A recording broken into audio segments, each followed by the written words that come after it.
Thank you. Thank you, New Jersey. Thank you. And thank you. Thank you to Livingston.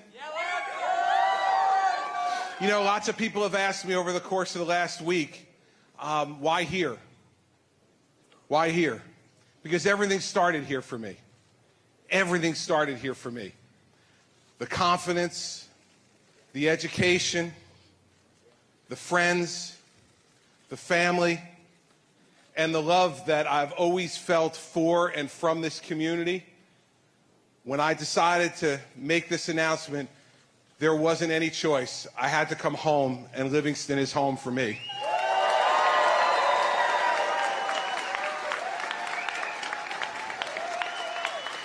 And I want to thank Sheila Goldklang, a dear friend of my mom's and a wonderful representative of this town, for welcoming us here today. And I want to thank my friend Lynn Groney. Now, listen, this is very much you. Some of you may be confused. You know, it may be that you thought she was being booed by her high school classmates. She was not. For reasons that I will not explain, Lynn's nickname in high school was the Juice. Hence, it's not a boo, it's the Juice. And Lynn, thank you for being here. I'm also here because this is where my family raised me. You'll hear a lot and have heard a lot from me about my mother and father. All of us know that for good and for bad, where we come from is from our parents. And so you heard Sheila and Lynn both talk about my mom today. I'm here in Livingston because all those years ago, my mother and father became the first of either of their families to leave the city of Newark and come here and make this home for us. My mom isn't with us today, but I feel her. And my dad is with me here today, and I'm really, really privileged to have him.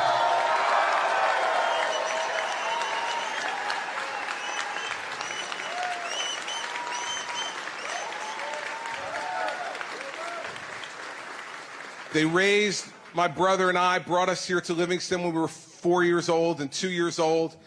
And then our sister Dawn joined us a few years later. And this is where we grew up. These are the fields we played on. These are the playgrounds we played on. This is the school we built our friends with and came and learned with.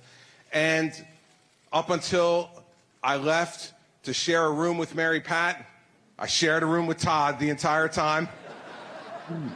It was a smooth transition. And my sister Dawn and Todd are as big a part of today as anybody else, and they're both here, and I love them both. Thank you.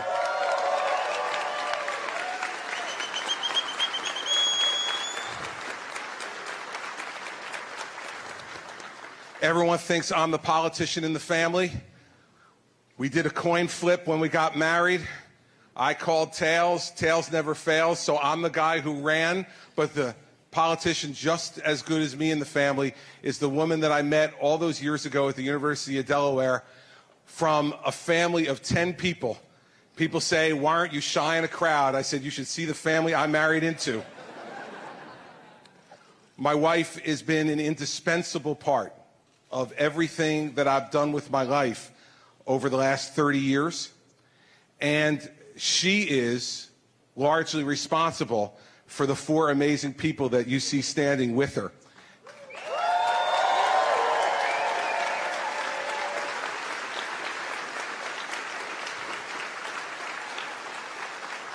And ever since I've been governor, I've been happy to use the veto at home, too. And so far, so good. I have not been overridden there either. So I'm glad they're here today. And for Andrew and Sarah and Patrick and Bridget, I couldn't be prouder of 4 children than I am of them.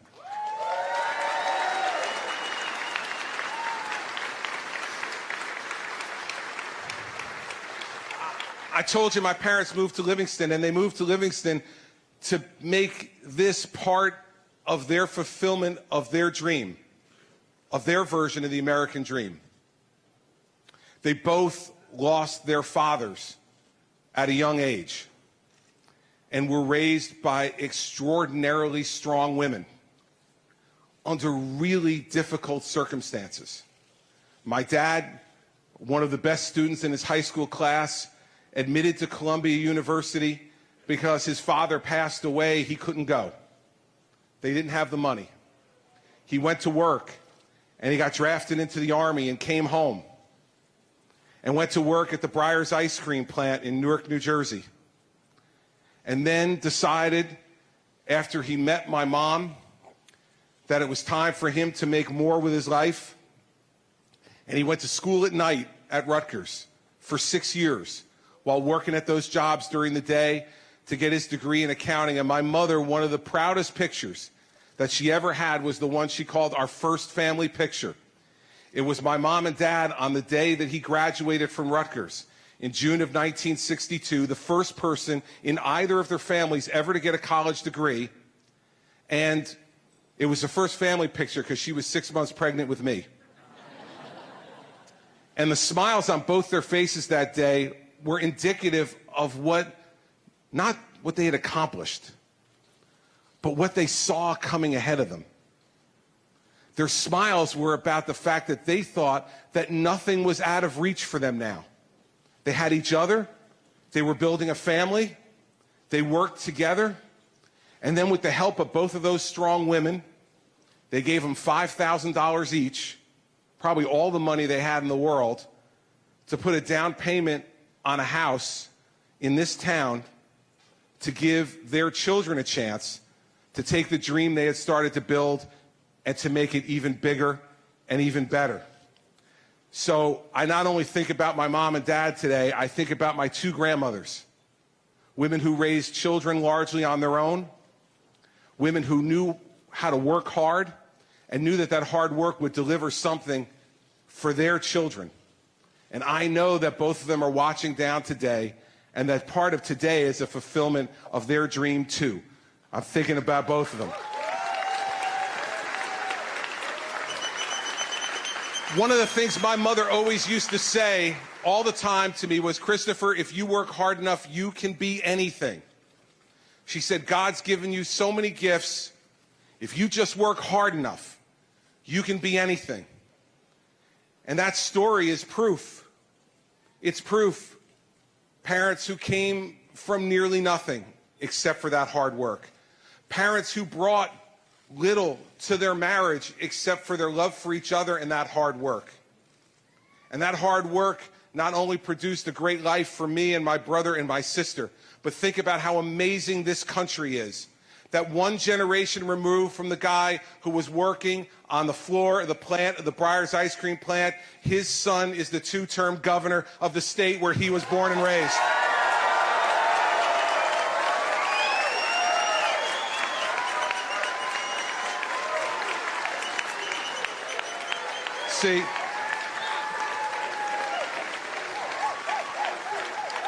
See, that's not only what my parents have done for me, but that's what New Jersey has done for us. See, this place that represents the most ethnically diverse state in the country, the most densely populated state in the country, we're all different and we're all on top of each other like you're on top of each other in this gym. And what has come from that is the absolute belief that not only can all of us achieve whatever dream we want to achieve because of the place where we live and the opportunities it gives us, but that we not only can do it together, but we have to do it together. We have no choice but to work together. This country needs to work together again, not against each other.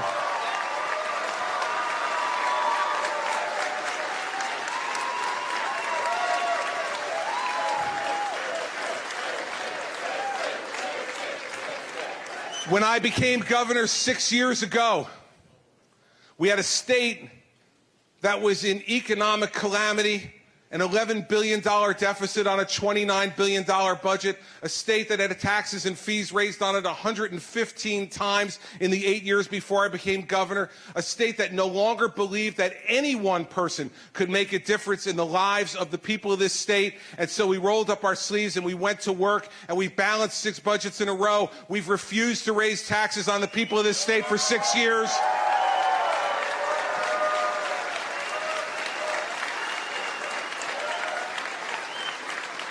We made the hard decisions that had to be made to improve our education system. We reformed tenure for the first time in 105 years. We made the difficult decisions to reform pensions and health benefits and continue that fight today. We have stood together against each and every person, every cynic who said, why are you wasting your time? This state is not governable. The last 6 years we proved not only can you govern this state, you can lead it to a better day, and that's what we've done together.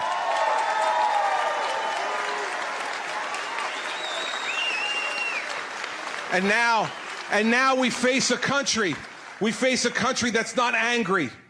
When I hear the media say that our country is angry, I know they're wrong. Last year, I went to 37 different states across this country in 1 year. I met people in every corner of America, and they are not angry. Americans are not angry. Americans are filled with anxiety. They are filled with anxiety because they look to Washington, D.C., and they see a government that not only doesn't work anymore, it doesn't even talk to each other anymore. It doesn't even try to pretend to work anymore. We have a president in the Oval Office who ignores the Congress, and a Congress that ignores the president. We need a government in Washington, D.C. that remembers you went there to work for us, not the other way around.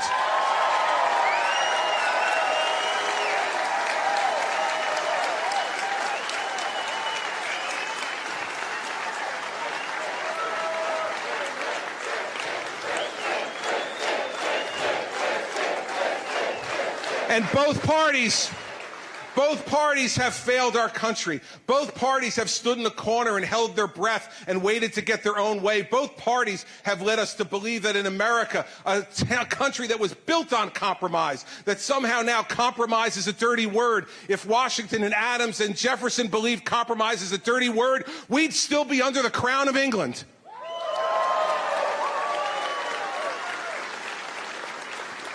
And this dysfunction, this lack of leadership has led to an economy that's weak and hasn't recovered the way it should. It's led to an educational system that has us 27th in the industrialized world in math and 24th in science.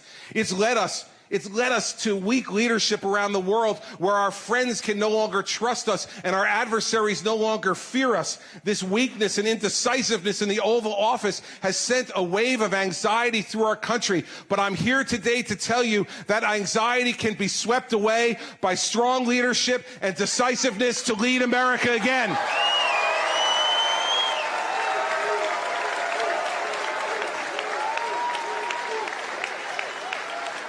We just need to have the courage to choose. We just need to have the courage to stand up and say enough. We need to have the courage to course a new path for America.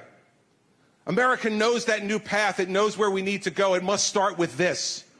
We must tell each other the truth about the problems we have and the difficulty of the solutions. But if we tell each other the truth, everybody, we recognize that truth and hard decisions today will lead to growth and opportunity tomorrow for every American in this country.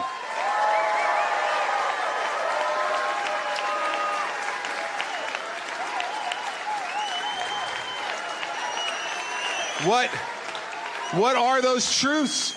What are those truths? Those truths are that we have to acknowledge that our government isn't working anymore for us.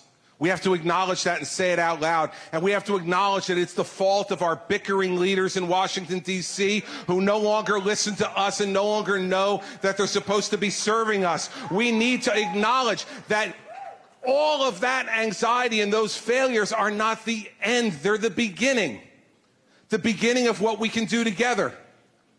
What we need to decide is that we can make a difference, that we can stand up and make a difference in this country. You see, that's why I love the job I have. That's why I love my job as governor, because kids ask me all the time, the fourth graders who come to the State House every week, they ask me, the two questions are always asked. One, what's your favorite color? Always. Second, they always ask me, what's your best part of your job? And I always tell them it's that I wake up every morning knowing that I have an opportunity to do something great. I don't do something great every day. I'm human. But every morning I wake up with an opportunity to do something great. That's why this job is a great job, and that's why President of the United States is an even greater job for a greater number of people.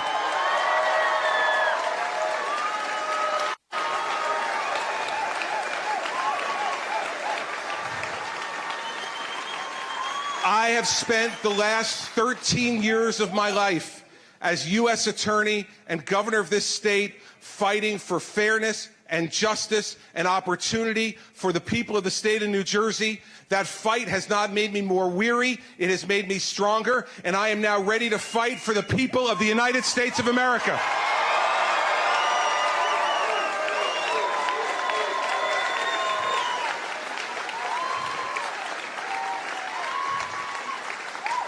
America is tired of hand-wringing and indecisiveness and weakness in the Oval Office. We need to have strength and decision-making and authority back in the Oval Office, and that is why today I am proud to announce my candidacy for the Republican nomination for President of the United States of America.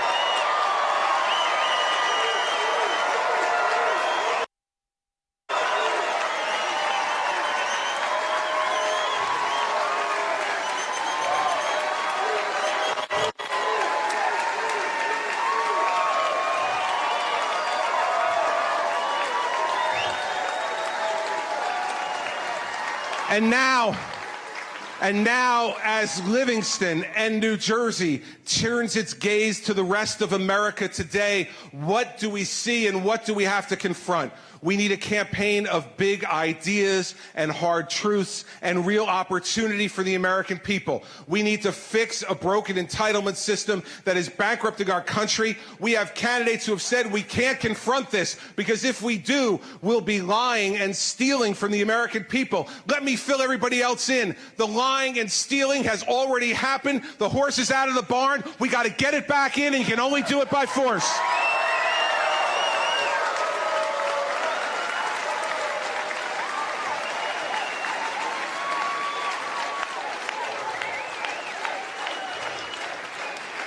We need to get our economy growing again at 4% or greater, and the reason we do is because we have to make this once again the country my mother and father told me it was. That as hard as you work, that's as hard and high as you'll rise. That's not the case anymore. We can't honestly look at our children and say that to them because we have an economy that is weak and doesn't present them with the same opportunities that Mary Pat and I were presented with in the mid-1980s when we graduated from college. And when we graduated from college, we didn't worry about getting a job. We worried about picking which job was the best for us. We didn't worry about whether we were going to be successful. We knew if we worked hard, we were going to be successful. This country and its leadership owes the same thing to my children and yours, and I'm ready to give it to you.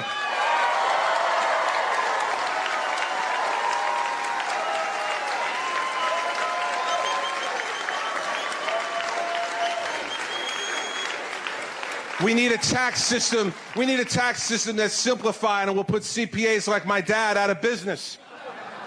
We need to get the government off the back of our people and our businesses with regulation, and we need to encourage businesses to invest in America again, not overseas. Invest in our country and our people.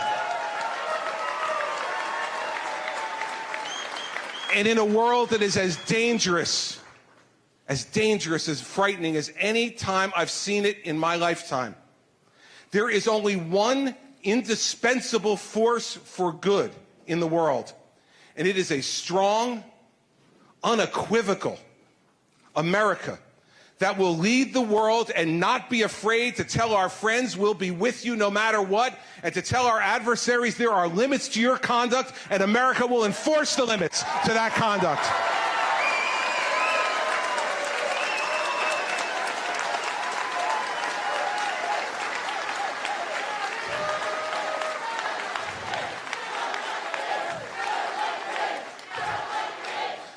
Well, here it comes. After 7 years,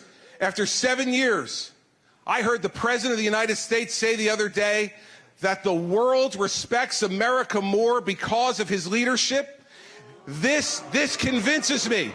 This convinces me it is the final confirmation that President Obama lives in his own world, not in our world. And the fact is this. After 7 years of a weak and feckless foreign policy run by Barack Obama, we better not turn it over to his second mate, Hillary Clinton.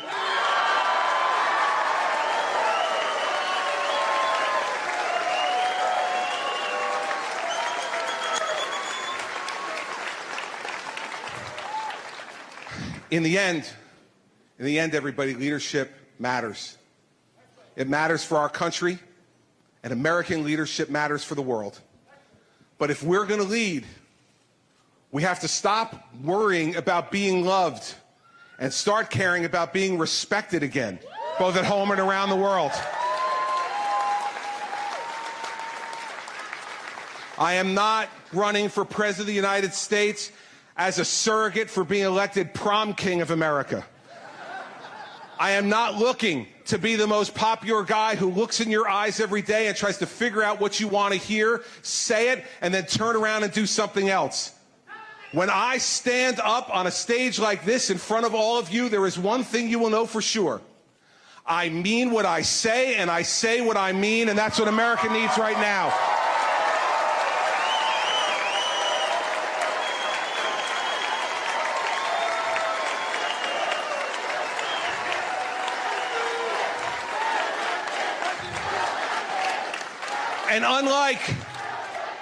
And unlike some people who will offer themselves for the presidency in 2016, you're not going to have to wonder whether I can do it or not.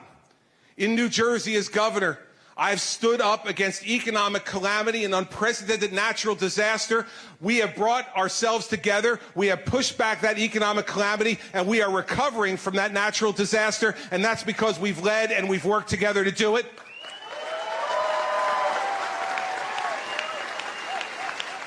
As governor, I've proven that you can stand up and fight the most powerful special interests this state has to have, and stand up and stop them, but at the same time reach across the aisle to our friends in the Democratic Party and say, if you have a good idea, I'm willing to work with you, because that's what our country needs.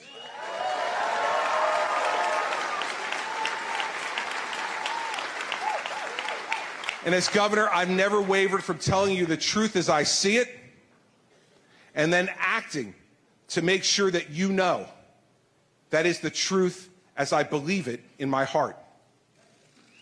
You know, as a candidate for president, I want to promise you just a few things. First, a campaign without spin or without pandering or focus group tested answers. You're going to get what I think, whether you like it or not, or whether it makes you cringe every once in a while or not.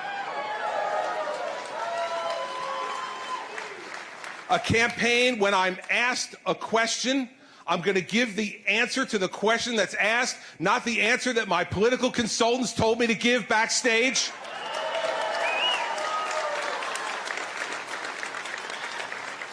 A campaign that every day will not worry about what is popular, but what is right, because what is right is what will fix America, not what's popular.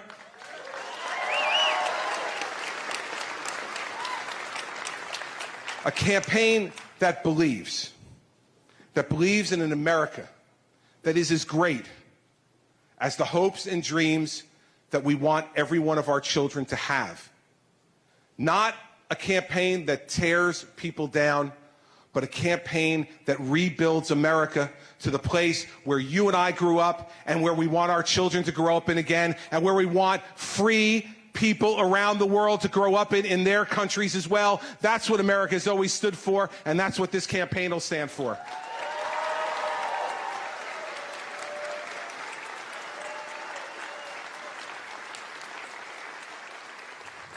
And all the signs say telling it like it is, but there's a reason for that. We are going to tell it like it is today, so that we can create greater opportunity for every American tomorrow. The truth will set us free, everybody.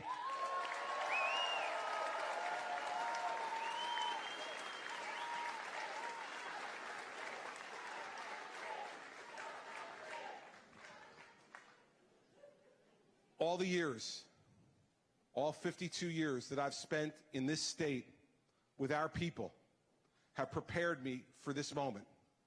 We have no idea where and how this journey will end.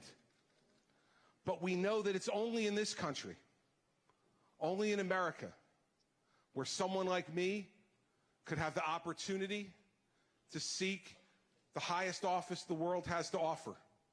Only in America could all of you believe that your voices and your efforts can make a difference to change a country as big and vast and powerful as this one.